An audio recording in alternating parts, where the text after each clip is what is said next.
हमारा अगला हेडिंग है दो समतलों के बीच का कोण, एंगल बिटवीन टू प्लेन्स। तो दो समतलों के बीच का कोण जो हमारा परिभाषित किया जाता है, इसको हम लोग पहले लिख लेते हैं हेडलाइन।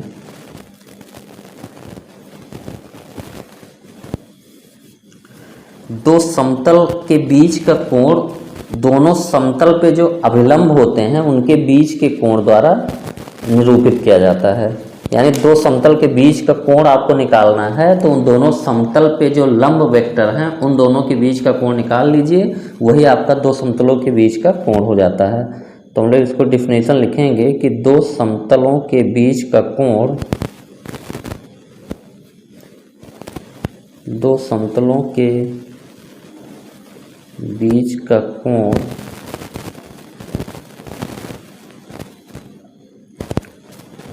उनके अभिलंबों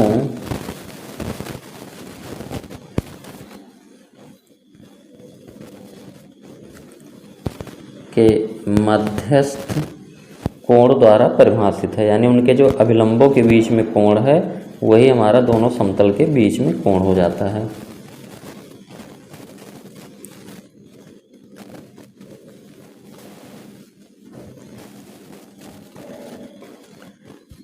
तो जैसे हम लोग एक फिगर बनाते हैं कि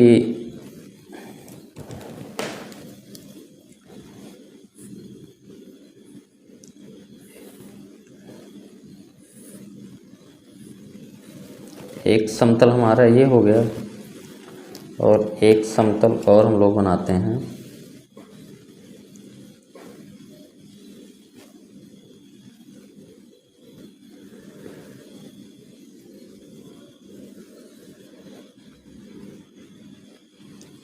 ये दो समतल हम लोगों के पास हैं। इसको हम लोग कहते हैं समतल 1 और इसको कहते हैं हम लोग समतल 2। तो इन दोनों समतलों के जो बीच का कोण होगा ये हम लोग क्या परिभाषित किए हैं कि इनके अभिलंबों के बीच के कोण के बराबर होगा। तो जो पहला जो समतल है N1, इस पे अभिलंब का मतलब जो इससे 90 डिग्री का कोण बनाता हो, तो ये हमारा अभिलंब हो गया। ये इसको हम लोग N1 वेक्टर से लिखते हैं। ये हमारा समतल 1 पे अभिलंब है। ये इसको ऐसे अगर दिखाना हो तो ये समतल 1 पे 90 डिग्री और समतल 2 पे अभिलंब, यानी ये हम लोगों का N2 वेक्टर हो गया कि जो समतल 2 पे अभिलंब है।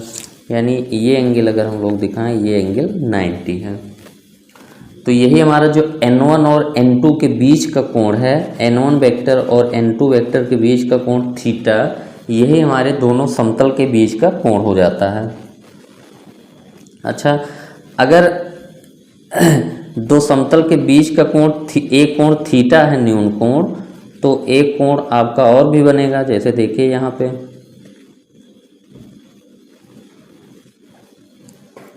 ये हो गया एक समतल हमारा और एक समतल ये हम लोग और बनाएं। तो अगर ये कोण हमारा थीटा है तो ये कोण हमारा क्या होगा, 180 माइनस थीटा।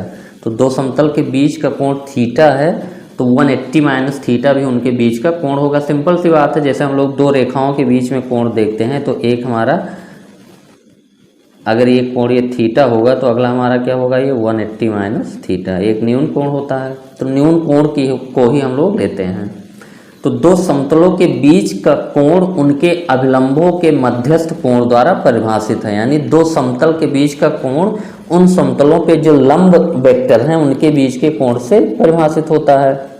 तो जो समतल का समीकरण हमारा दिया रहता है अभिलंब रूप में, r dot N1 equal to D1 और r dot N2 equal to D2, ये दो समीकरण हमारा दिया रहेगा। तो हम लोग लिख लेते हैं कि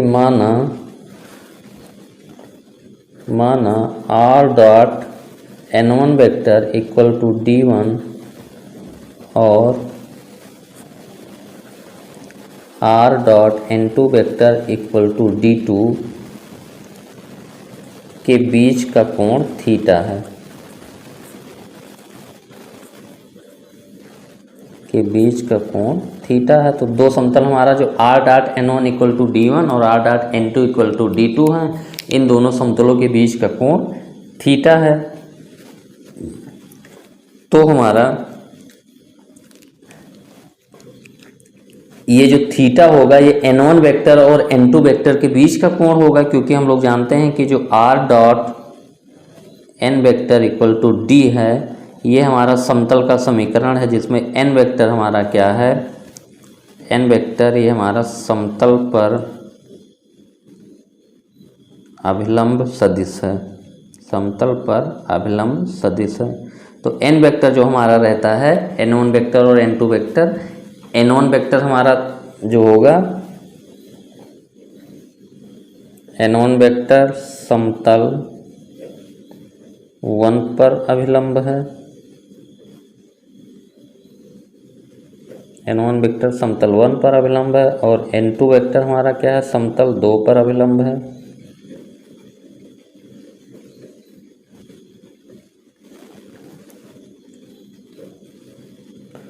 समतल 2 पे अभिलंब है।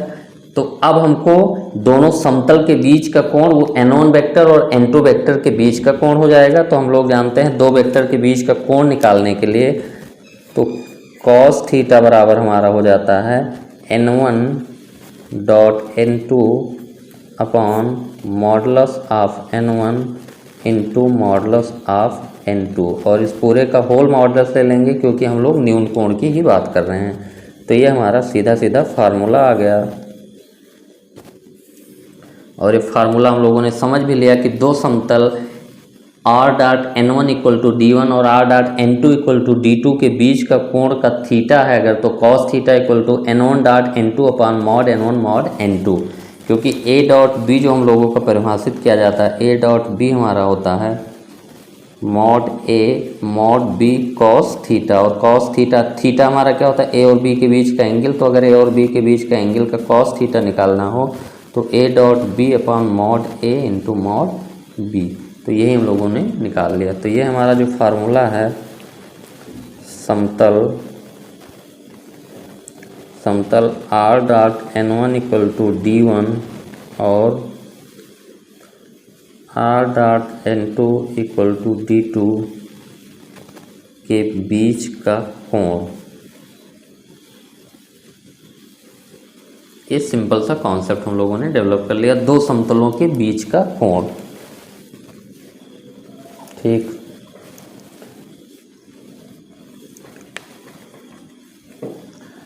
अब ये तो हमारा जो है कार्तीय रूप में हो गया। अब हम इसको अभिलंब रूप में हो गया। अब हम इसको कार्तीय रूप में ये सब चाहते हैं, कार्तीय रूप, कार्टेशियन फॉर्म में हम लोग देखते हैं।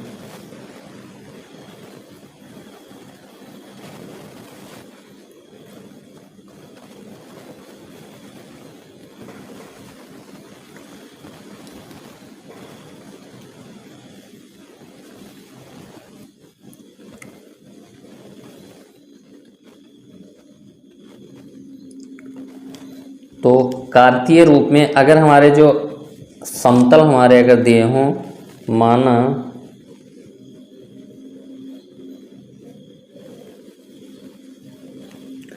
समतल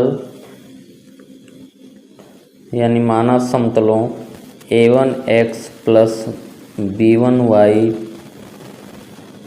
plus c1z plus d1 equal to 0 और a2x plus b2y plus c2z plus d2 equal to 0 के बीच का कोण थीटा है।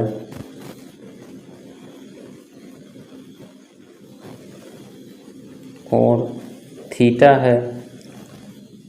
तो ये जो अगर समतल का समीकरण a1x plus b1y plus c1z plus d1 और a2x plus b2y plus c2z plus d2 equal to 0 दिया है, तो समतल के जो अभिलंब दिक अनुपात होंगे A1 B1 C1 और A2 B2 C2 होगा। तो हम लोग एक लाइन लिखेंगे कि इन दोनों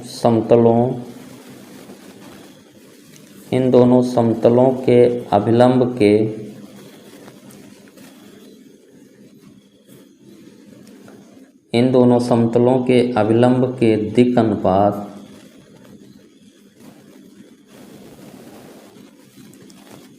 अनुपात क्रमशः A1 B1 C1 और A2 B2 C2 हैं। तो यानी अभिलंब वेक्टर अगर हमको लिखना हो तो N1 वेक्टर हमारा क्या हो जाएगा, A1I। N1 वेक्टर को अगर आपको लिखना हो तो A1I plus B1J plus C1 के, और N2 वेक्टर को अगर हमको लिखना है तो ये हमारा हो जाएगा A2I plus B2J plus C2 के। अब N1 और N2 के बीच का कोण cos थीटा इक्वल टू हमारा हो जाएगा N1 dot N2 upon modulus of N1 into modulus of N2। तो cos थीटा बराबर हो जाएगा हमारा N1 डॉट N2 हमारा क्या हो जाएगा A1 A2 plus B1 B2, क्योंकि दो वेक्टर का डॉट प्रोडक्ट निकालने के लिए I वाले के साथ गुणा करते हैं। A1 A2 plus B1 B2 plus C1 C2 upon N1 का मॉडुलस हमारा हो जाएगा under root of A1 square plus B1 square plus C1 square, और N2 का मॉडुलस हमारा हो जाएगा A2 square plus B2 square plus C2 square. तो ये हमारा जो है कार्तीय रूप में अगर आपका समीकरण दिया हो तो उन दोनों समतलों के बीच का कोण का ये फार्मूला हमारा हो गया। तो अब हम लोग इसका एप्लीकेशन देखते हैं।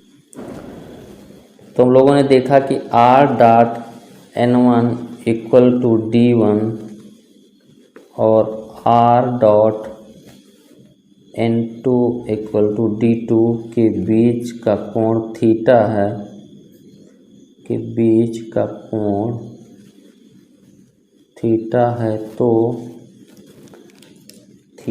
तो cos थीटा इक्वल टू हम लोगों ने क्या देखा, ये हमारा होता है N1 dot N2 upon modulus of N1 into modulus of N2। तो दोनों समतल अगर लंब होंगे तो इसमें दो कंडीशन हम लोग लिख लेते हैं। पहला कंडीशन कि अगर हमारा दोनों समतल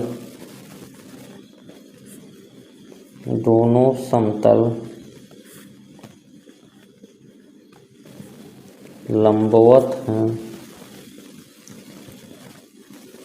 यदि तो दोनों समतल लंबवत होंगे तो थीटा बराबर हमारा क्या हो जाएगा 90 डिग्री हो जाएगा, और cos 90 की वैल्यू हमारी 0 होती है। तो यहाँ से हम लोग लिखेंगे cos 90 equal to N1 vector dot N2 vector upon modulus of N1 vector modulus of N2 vector 0 equal to N1 dot N2 upon, ये इधर हमारा चला आएगा तो ये भी क्या हो जाएगा 0 हो जाएगा N1 इंटू N2 मॉड। तो यहाँ से हमारा क्या मिला कि N1 dot N2 equal to 0। तो दो तल अगर परस्पर लंबवत होंगे तो N1 dot N2 equal to 0। तो ये हमारा दोनों तल के लंब होने की कंडीशन होगी। और दूसरी स्थिति दोनों समतल समांतर हैं,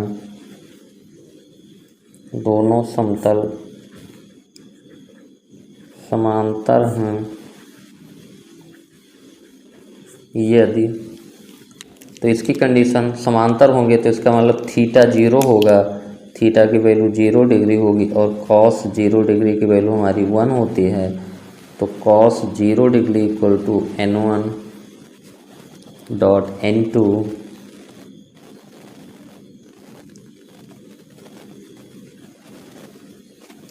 तो समांतर होंगे, तो इसमें जो है N1 और N2 समांतर होंगे। कहने का मतलब यह है कि चलिए लिख लेते हैं N1 dot N2 upon modulus of N1 into modulus of N2। तो इसकी वैल्यू 1 हो गई, तो n1 dot n2 upon modulus of n1 modulus of n2।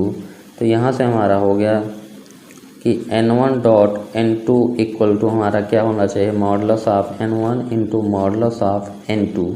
तो ये हमारा तभी होता है n1 dot n2 equal to modulus of n1 n2। इसका मतलब क्या हो गया कि n1 पैरेलल n2, क्योंकि n1 और n2 के बीच का कोण 0 डिग्री होगा तभी n1 dot n2 equal to mod n1 mod n2 होगा। तो अगर हमारा दोनों समतल समांतर हैं, यदि n1 तथा n2 समांतर हैं, यानी n1 और n2 अगर हमारे समांतर हैं तो दोनों समतल भी समांतर होंगे।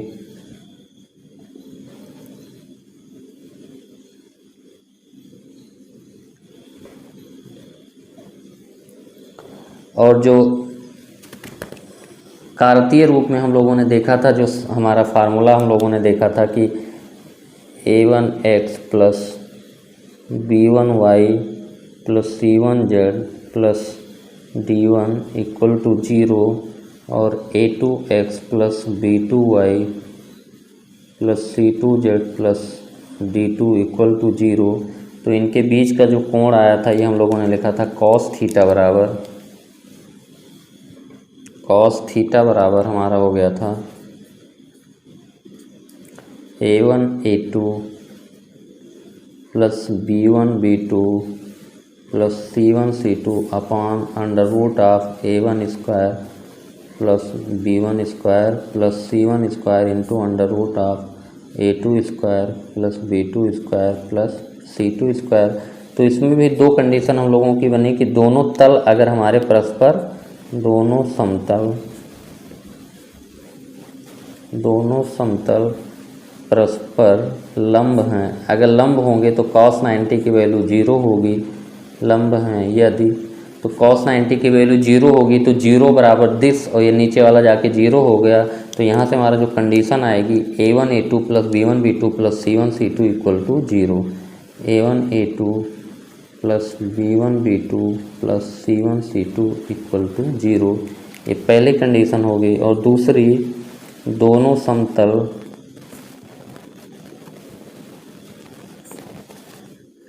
समतल परस्पर समांतर हैं।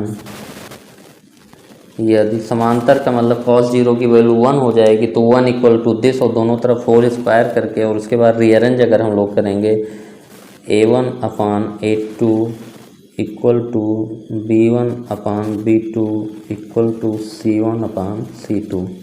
तो ये हमारी कुछ कंडीशन हम लोगों ने देख लिया।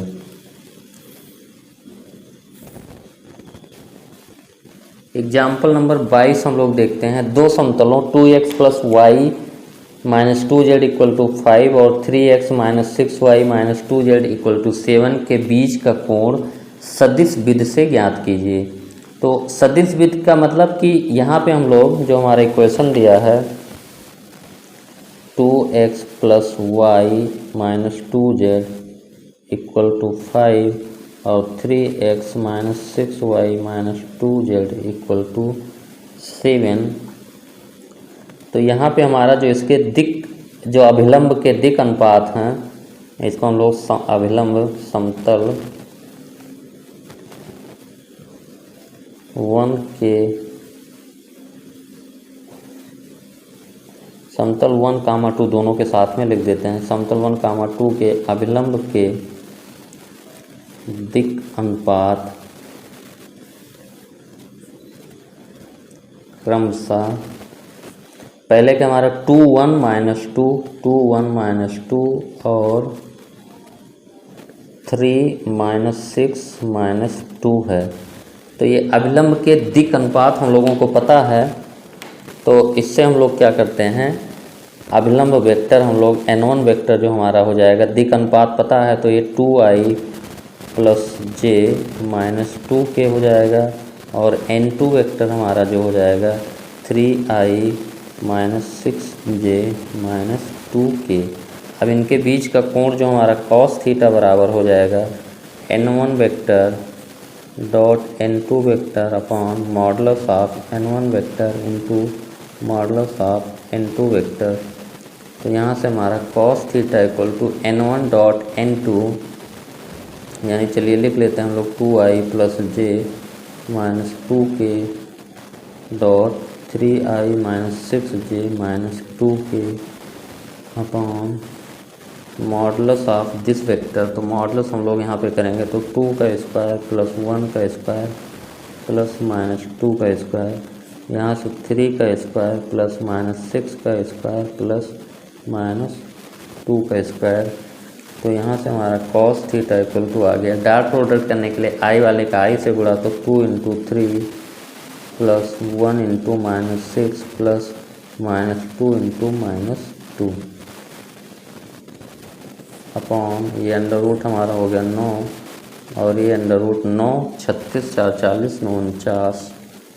तो दिस इक्वल टू हमारा हो गया 6 माइनस 6 0 2 2 4 4 बटा 7 त्रिक 21। तो थीटा इक्वल टू हमारा जो आ गया cos इनवर्स 4 बटा 21।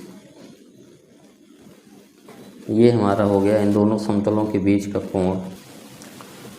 तो एग्जाम्पल नंबर 23 हम लोग देखते हैं। दो समतलों 3x minus 6y plus 2z equal to 7 and 2x plus 2y minus 2z equal to 5 के बीच का कोण ज्ञात कीजिए। तो हम लोगों को डायरेक्ट फार्मूला पता है, तो 3x minus 6y plus 2z equal to 7 है और 2x plus 2y minus 2z equal to 5।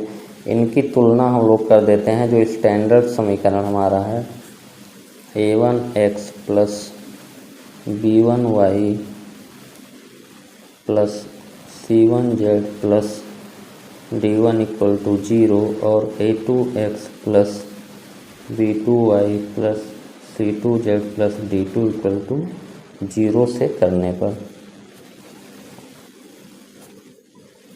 तो इनकी तुलना इससे हम लोग करेंगे। तो a1 की जो वैल्यू आ गई हमारा, a1 की वैल्यू 3 आ गई और b1 की वैल्यू आ गई -6 और c1 की वैल्यू आ गई हमारी 2 और a2 की वैल्यू हो गया 2, b2 की वैल्यू हो गई 2 और c2 की वैल्यू हो गई -2। अब इन दोनों के बीच के कोण का जो फार्मूला हमारा है cos थीटा इक्वल टू हमारा फार्मूला है a1 a2 plus b1 b2 plus c1 c2 upon under root a1 square plus b1 square plus c1 square into under root a2 square plus b2 square plus c2 square. तो ये formula हम लोग लगा देंगे simple सा। cos theta बराबर a1 a2 यानी a1 की वैल्यू 3 a2 की value 2 plus b1 b2 b1 की वैल्यू -6 b2 की वैल्यू 2 प्लस c1 c2 इसकी वैल्यू 2 इसकी value -2 upon under root of 3 का स्क्वायर प्लस -6 का स्क्वायर प्लस 2 का स्क्वायर और इसकी 2 का स्क्वायर प्लस 2 का स्क्वायर प्लस -2 का स्क्वायर। तो cos थीटा बराबर 6 माइनस 12 -4 अपान अंडर रूट 36 4 40 9 49 और 4 4 8 4 12। तो ये हमारा हो गया 6 12 4 16, 6 में से 16 के -10 अपान 7 और इसको हम लोग 2√3 लिख देते हैं। तो ये हमारा हो गया -5/7√3। इसको एक बार कैलकुलेशन चेक कर लेते हैं हम लोग। 3 × 2 6 हो गया और 6 -12 -4 -12 -4 हो गया -16 और 6 -16 ये -10 हो गया। 7 × 2 5 -5/7√3 5/7√3। और हम लोग जानते हैं कि जो एक्यूट एंगल हम लोग लेते हैं तो थीटा इक्वल टू हमारा जो हो जाएगा cos इनवर्स पॉजिटिव वैल्यू ले लेंगे 5/7√3। यही हमारा इन दोनों के बीच का कोण आ जाएगा।